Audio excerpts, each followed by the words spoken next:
let's hit this bad bunny situation. I know nothing about the NFL.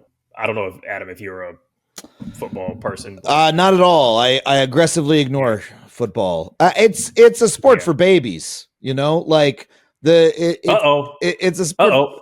It's a sport for babies. They got they're wearing all those big outfits. It's like Tonka trucks. You know what I mean? They got a dancing robot and stuff. It's for They put on children. their costumes. They fight each other. I can never get my head around the plot. Like they put on the costumes. They do their ballet, but like, what's the story? I don't get why are they trying to get the ball from one side to the other side? That's what I've never been able to connect with. I don't understand what it. Yeah, it's like like I love the costumes. I love the cool, great theater. It's in the round. Cool. Why? What's the As a motivation? I as a don't get it. person that likes football, I can say objectively, and I say this all the time. Objectively, it is silly as fuck.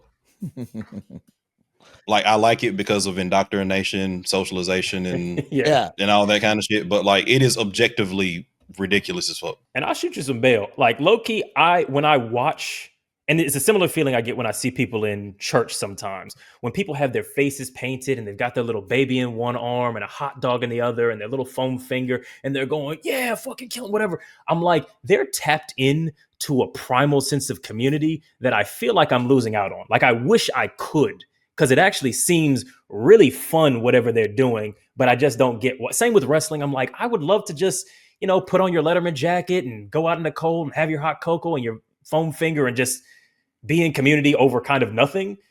I like the idea of that.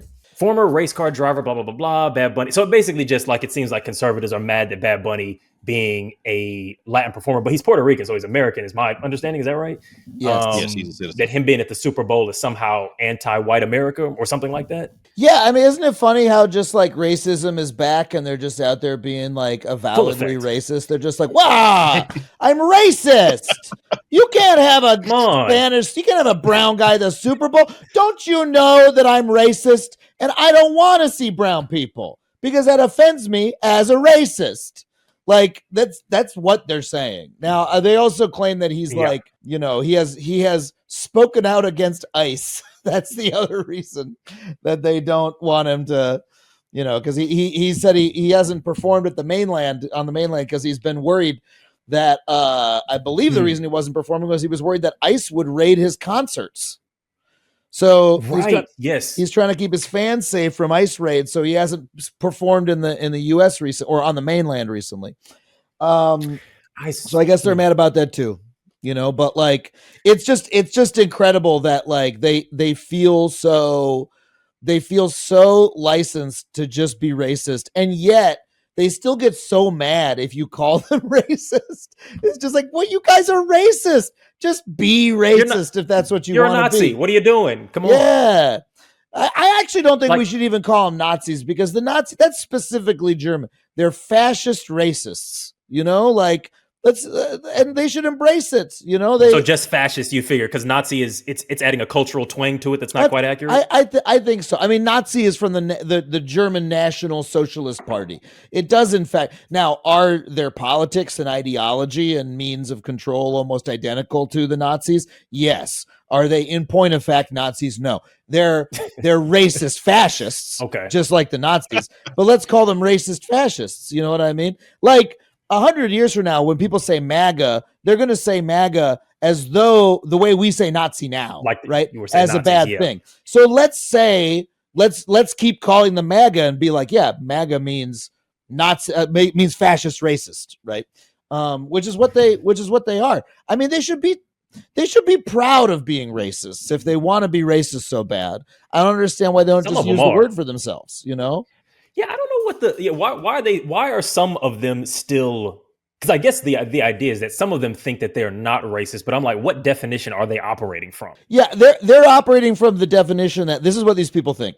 They think that the worst thing you can be called is to be called a racist. They literally think being called a racist is worse than a black person being called the N-word or any other slur. Like that to them is so. It's an act of oppression. Yeah, that's literally the only way they think about the word is race. They were brought up being told that you shouldn't be racist, right? And instead of not being racist, they took that to mean if you call me a racist, you are calling me the worst insult imaginable. right? But they are simultaneously also just being racist. So like I think what they should do is reclaim the word and just be like, we're racists because they are. Like some of them. Have you seen some of these Jubilee roundtables? Some of them are like, no, yeah, I am. I'm a Nazi. I'm a racist. Yeah, that's what I Yeah. identify as. Those are my pronouns. I'm a fascist. Like they'll say that Yeah. kind of stuff. Yeah, I mean, we need to. Yeah. There's a lot of debate about Jubilee because it's platforming these people, but also these people exist in our society. Like this is what the internet has brought us. You know, all political positions are debated, and we now have. You know, back when I was growing up, you could only see racists like that on Jerry Springer, where they bring on the Klan so everyone could like boo them, right? But now it's like, well, they have their own You had to go to a weird bar. Yeah. And you had to go somewhere special. Now they have their own subreddits where they get to talk about being racist. They're like, are you racist? Yeah, I'm racist too. Let's be racist together. And they built a political movement based on racism. And like, let's just get back to calling it that. You know what I mean? Man, what do you think about the Jubilee thing? Because I'll tell you what I think first. That's the beauty of our brand new card game, in all seriousness. Right here. It is here. And just like our It's queer. podcast, Get used to it. it's got range. Just like queer people.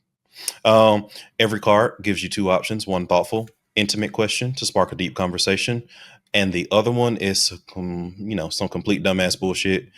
Just like we sort of have an angle where we kind of can float in between both pretty seamlessly.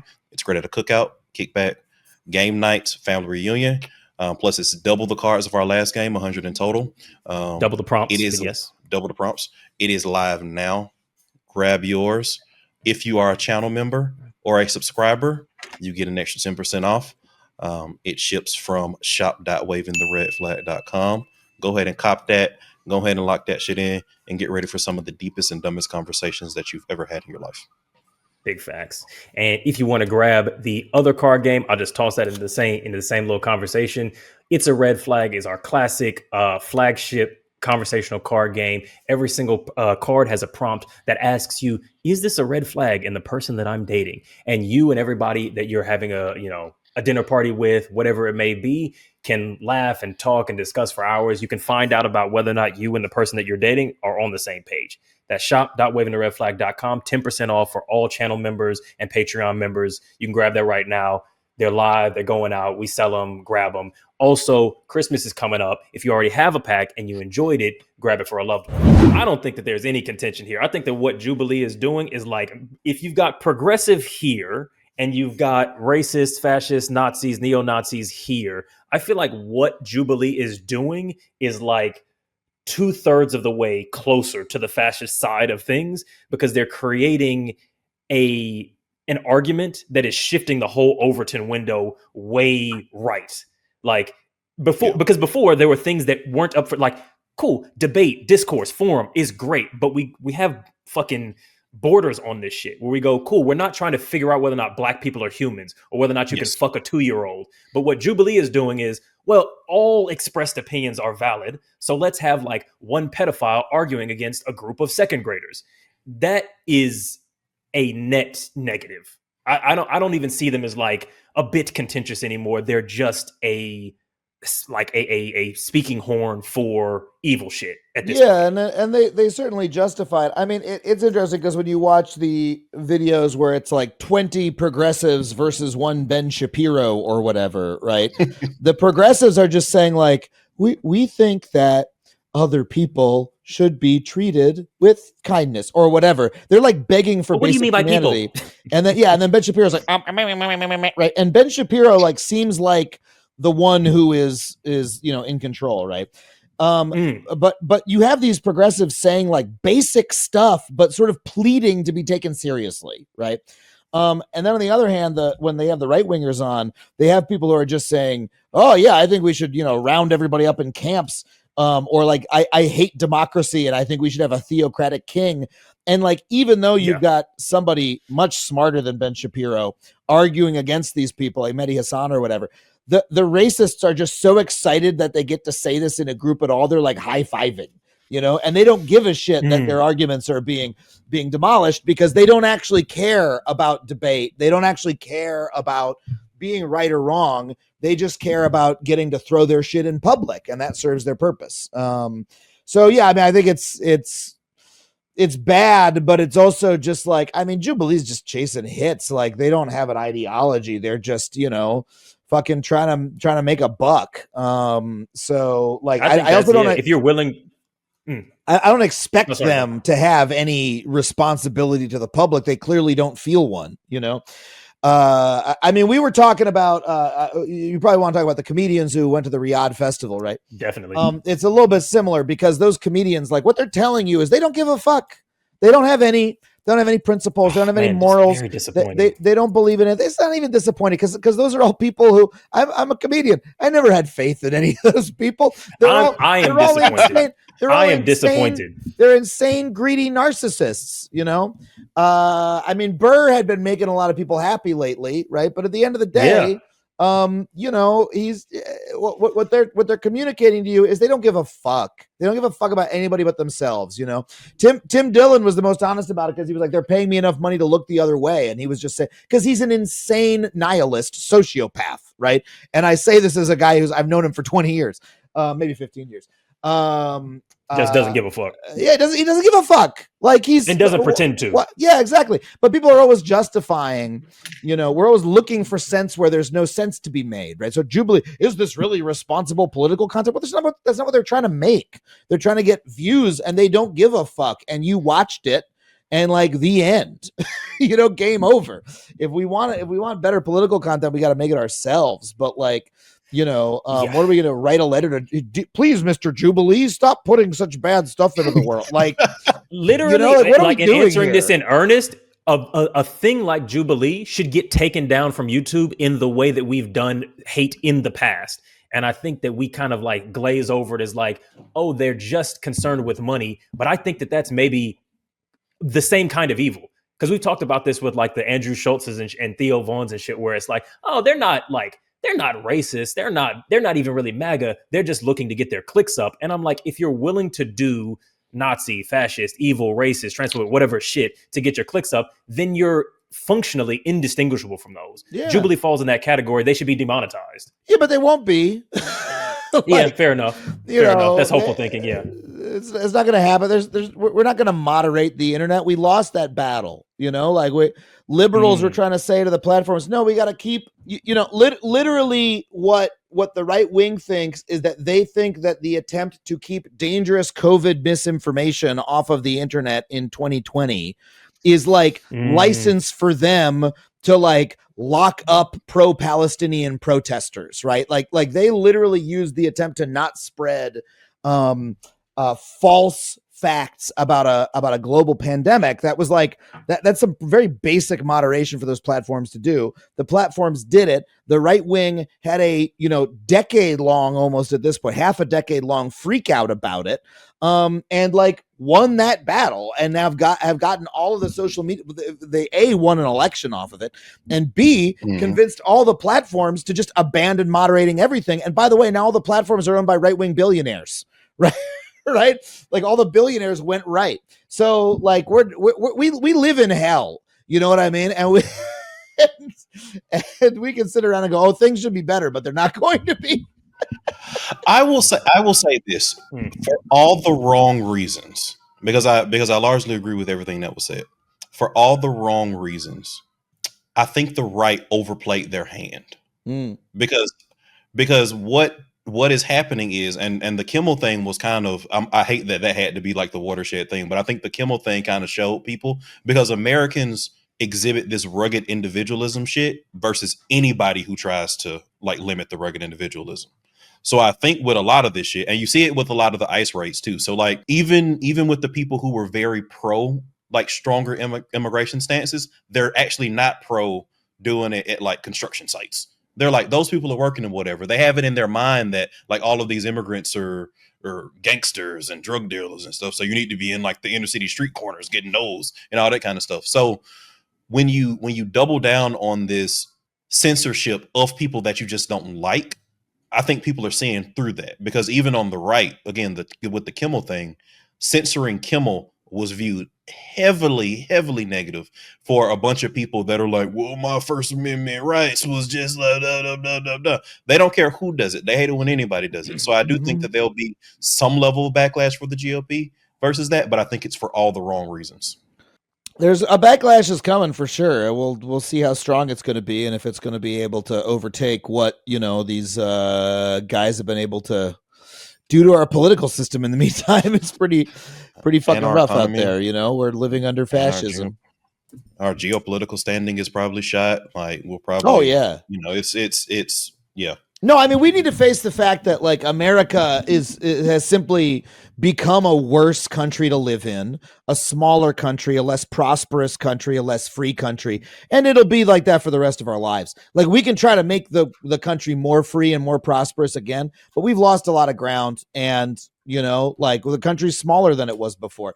Like I always imagine what it was like to live in England during the British Empire, and they used to rule the world, and now they're a tiny little island that can't even like trade with Europe, and like that's our future. Like when I'm 90 years old, I'm going to be like, everyone in the world used to watch American movies, and we would intervene in foreign wars, and everyone, and it's not going to be like that. We're going to be like, wow, we're a tiny little backwater. That's what it's going to feel like to be in. I mean, we're bigger than England, so it's never going to be that tiny. But it's a lot of people. Yeah, we're going to lose our place in the world. It's already happening.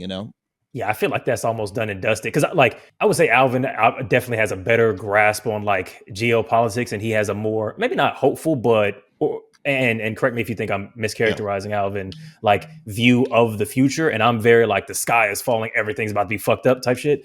And I'm like, yeah, I feel like he's just not going to step down third term. Like we're not going to have democracy in America anymore. We're going to have like cheeseburgers will still get made, we'll still get movies, but it'll be a much more autocratic society, and it'll probably shrink in global influence in the way that you've described. So, and it's just like, that's just, we remember how America was at some point in the past. Yeah.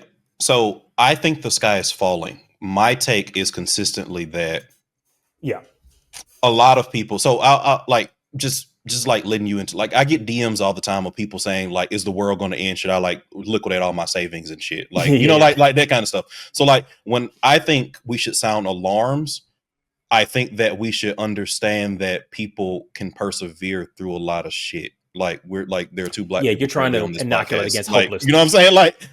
Like. So I think we can acknowledge that the sky is falling. I think we can acknowledge even that Rome is burning, and I think that we need to just approach that in a way so that we understand that the average person hears that, and the average person has like a response that I don't think is proactive.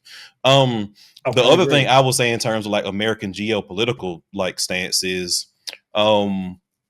The reason why I think this is different than England is because I think nuclear weapons like change the game, and the fact that we're the undisputed military hegemon means that we can like push an agenda if that's what we want to do. And there's no better example of that than Russia, right? Russia is not a very populous country. The economy is small, like California is approaching on the economy of Russia. Russia continues to be a conversation because they have the largest stockpile of nuclear weapons in the history of people. And unlike us, we just saw them get their ass kicked by a Ukrainian like conscription force using weapons from the 1980s that we gave them.